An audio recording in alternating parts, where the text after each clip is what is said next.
Welcome back dear students to institute of dental sciences. Principle of surgery के बारे में आज हम डिस्कस करेंगे और ये हमारा जो है माइनर ओरल सर्जरी का तीसरा लेक्चर है।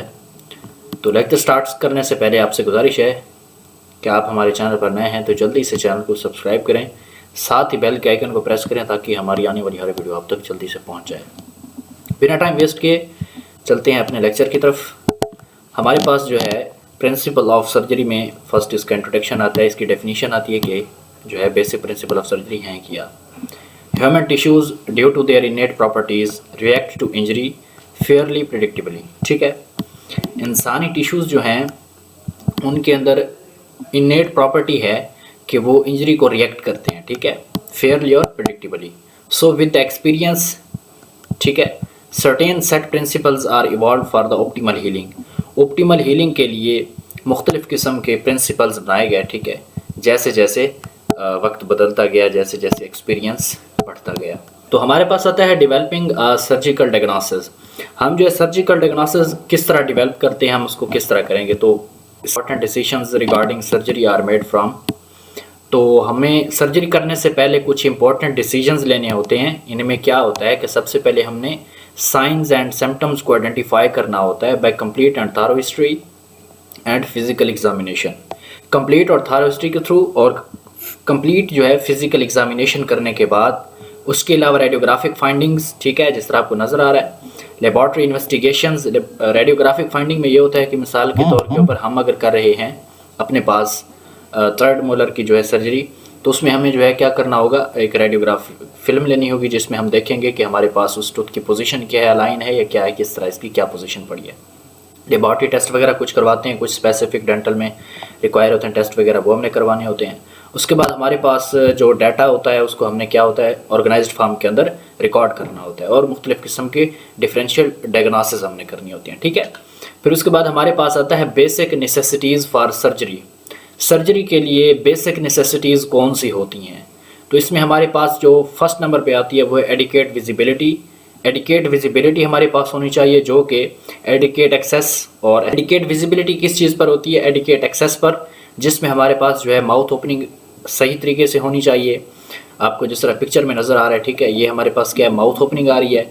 फिर उसके बाद सर्जिकल एक्सपोयर होना चाहिए हमारे पास। सर्जिकल एक्सपोयर की आपको पिक्चर नज़र आ रही होगी जहाँ पे मैं माउस कर्सर से आपको दिखा रहा हूँ। और उसके बाद रिट्रैक्शन वगैरह जो हमारे पास ये होनी चाहिए और उसके बाद एक कंप्लीट असिस्टेंस होनी चाहिए। ठीक है, फिर उसके बाद हमारे पास आता है एसेप्टिक टेक्निक। एसेप्टिक टेक्निक क्या चीज़ होती है, इसमें यह होता है कि it includes minimizing wound contamination by pathogenic microbes through medical asepsis and surgical asepsis.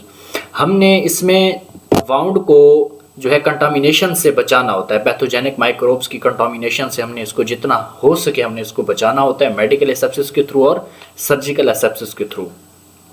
Aseptic technique में हमारे पास क्या आता है, इसमें यूनिवर्सल प्रिकॉशंस आते हैं that are applied to prevent sepsis and afford fall under the following headings. ठीक है, तो इसमें हमारे पास कौन कौन सी आती हैं कि हमने जो है इंस्ट्रूमेंट को मुकम्मल तौर पर स्टीरिलाइज करना होता है, वो इंस्ट्रूमेंट्स जो हमारे इस्तेमाल हो रहे हैं, ठीक है, जो हमारे पास जो पड़े हैं उन सबको क्या होना चाहिए, जो सर्जरी के अंदर हम इस्तेमाल करेंगे वो मुकम्मल तौर पर स्टीरिलाइज होने चाहिए। ऑपरेटरी डिसइंफेक्शन होनी चाहिए। सर्जिकल स्टाफ प्रिपरेशन, जो हमारे पास सर्जिकल स्टाफ होगा उनको मुकम्मल तौर पर प्रिपेयर होना चाहिए। हैंड एंड आर्म प्रिपरेशन होनी चाहिए हमारे पास। क्लीन टेक्निक आनी चाहिए और स्टीराइल टेक्निक होनी चाहिए हमारे पास। उसके बाद हमारे पास आता है इंसिजन, कि हमने कट किस तरह से लगाना है। ठीक है, incision are necessary for many oral maxillofacial surgery procedures, the following principles apply.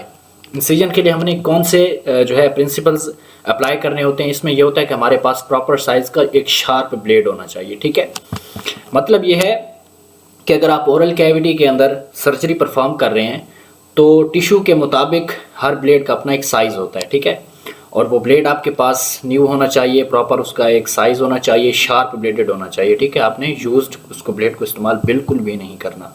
Use from continuous strokes, avoid cutting vital structures, जो हमारे पास वाइटल स्ट्रक्चर्स होते हैं उनको कट करने से हमने बिल्कुल परहेज करना होता है। Incise perpendicular to the epithelial surface, जो हमारे पास एपिथेलियल सरफेस होती है उसके परपेंडिकुलर हमने कट लगाना होता है। ठीक है, उसके बाद हमारे पास आता है फ्लैप डिज़ाइन, जो मेन है कि हम जो कट लगा रहे हैं हमारे पास जो फ्लैप है उसका डिज़ाइन किस तरह होना चाहिए। अगर तो आप फ्लैप डिज़ाइन सही तरीके से नहीं करते तो आपको फ्लैप नेक्रोसिस हो सकती है, फ्लैप डेhiscence हो सकती है और फ्लैप टेयरिंग हो सकती है, ठीक है। तो इससे बचने के लिए हमने क्या करना होता है, तो हमारे पास है principles of flap design help to prevent. अगर हम फ्लैप डिज़ाइनिंग एक मुकम्मल तरीके से करेंगे, प्रिंसिपल के तहत करेंगे, तो हमारे पास जो है फ्लैप नेक्रोसिस हम उससे बच सकते हैं, फ्लैप डेhiscence से बच सकते हैं और फ्लैप टेयरिंग से बच सकते हैं, ठीक है। तो हमारे पास फर्स्ट नंबर पे आता है प्रिवेंटिंग फ्लैप नेक्रोसिस। हम फ्लैप नेक्रोसिस से किस तरह से बच सकते हैं, इसमें क्या करना होता है, जो हमारे पास टिप होती है उसको बेस से ज़्यादा नहीं होना चाहिए, ठीक है। हमारे पास जो इंसिजन टिप होती है इसको बेस से ज़्यादा वाइडर नहीं होना चाहिए। The tip should never be wider than the base unless a major artery is present at the base, ठीक है। The length of flap should be no more than twice the width. जो length होती है वो width के मुकाबले में बड़ी नहीं होनी चाहिए, ठीक है। ओरल कैविटी के अंदर length should never exceed the width. Oral cavity के अंदर जो आपकी लेंथ होती है वो आपकी विड्थ को एक्सीड ना करे। When possible include N axial blood supply in the base. जब पॉसिबल हो तो एक्सियल ब्लड सप्लाई देनी है अपनी बेस में, ठीक है। The base should not be twisted, stretched और ग्रैब्ड। बेस जो हमारे पास है इसको हमने पकड़ के खींचना नहीं होता, ठीक है। इसको ग्रैब नहीं करना होता, इसको ट्विस्टेड नहीं करना होता, ठीक है। विद इंस्ट्रूमेंट्स, अपने इंस्ट्रूमेंट्स के साथ, दैट कैन इंट्रैप्ट और destroy the blood supply, feeding and draining the flap. इससे ये होता है कि अगर आप अपने फ्लैप को जो खींच लेते हैं या इंस्ट्रूमेंट के थ्रू खींचते हैं, ट्विस्ट करते हैं या फिर ग्रैब करते हैं, तो उसका ये होगा, उसमें ब्लड सप्लाई जो होगी वो डिस्ट्रॉय हो जाएगी और आपका फ्लैप जो है वो ड्रेन हो जाएगा, ठीक है। फिर उसके बाद हमारे पास आता है preventing flap dehiscence. Dehiscence separation is avoided by approximate the edges over the healthy bone, handling the edges gently and minimizing tension, ठीक है। हाँ, इसका कहने का मतलब यह है कि हमें जो है बिल्कुल उसको खींच के ऊपर नहीं रखना, बल्कि आराम से हमने उसको फ्लैपिंग करके आराम से रखना होता है, ठीक है। अगर खींच के रखेंगे तो ज़ाहिर सी बात है उसके ऊपर प्रॉपर एक लेयर नहीं बनेगी, आपका जो वाउंड होगा वो हील नहीं करेगा। Dehiscence exposes underlying bone leading to pain, bone loss, infection and scarring। फिर हमारे पास आता है प्रिवेंटिंग फ्लैप टेयरिंग, कि फ्लैप को टेयर होने से हमने किस तरह बचाना है। इसमें यह होता है कि make incisions long enough to give adequate access. हमने जो है इंसिजन देना होता है लॉन्ग थोड़ा सा, ताकि हमारे पास एडिकेट एक्सेस आ सके। Make more than one releasing incision if more access is need. अगर हमें जो है मोर एक्सेस चाहिए तो हम क्या करेंगे, एक और रिलीजिंग इंसिजन देंगे, ठीक है। उसके बाद हमारे पास है haemostasis. Prevention of excessive blood loss is important. हमने जो है एक्सेसिव ब्लड लॉस से भी बचाना होता है। Preserving patients oxygen carrying capacity, जो पेशेंट की ऑक्सीजन कैरिंग कैपेसिटी होती है हमने उसको भी प्रिजर्व करना होता है। विजिबिलिटी को इंक्रीज करना होता है टू प्रिवेंट फॉर्मेशन ऑफ हेमाटोमास, ठीक है। और हेमाटोमास से बचाने के लिए हमने जो है कुछ उसकी जो है प्रिवेंटिंग करनी होती है। फिर उसके बाद हमारे पास आता है means of promoting wound haemostasis. Assist natural clotting process by applying pressure on a bleeding vessels or haemostat.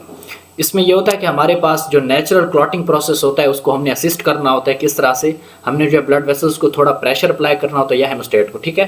Use of it, हमने जो है थर्मल कोगुलेशन इस्तेमाल करनी होती है, सुचर लाइगेशन इस्तेमाल करनी होती है। यूज़ ऑफ वेजोकंस्ट्रिक्टिव सब्सटेंसेस यानी कि एपिनेफ्रीन वगैरह का भी इस्तेमाल करेंगे, ठीक है, ताकि ब्लड लॉस कम से कम हो।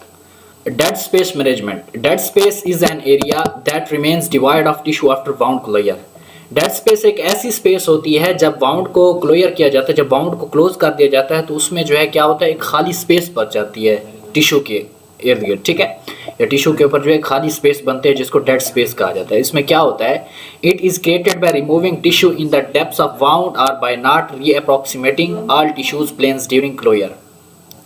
These are usually filled with blood। ये जो हमारे पास डेड स्पेस होते हैं अमूमन ये ब्लड के साथ फिल हो जाती हैं और जिसकी वजह से हीलिंग प्रोसेस जो है वो डिले हो जाता है और प्रीडिस्पोजेस टू इन्फेक्शन, और इन्फेक्शन के चांसेस बढ़ जाते हैं। डेड स्पेस मैनेजमेंट के 4 तरीके हैं हमारे पास, ठीक है। Suture or tissue planes, pressure dressing, packing with an antibacterial medication, use of drains. तो ये था हमारा आज का टॉपिक। इंशाल्लाह मिलते हैं नेक्स्ट वीडियो में, तब तक के लिए अल्लाह हाफिज़।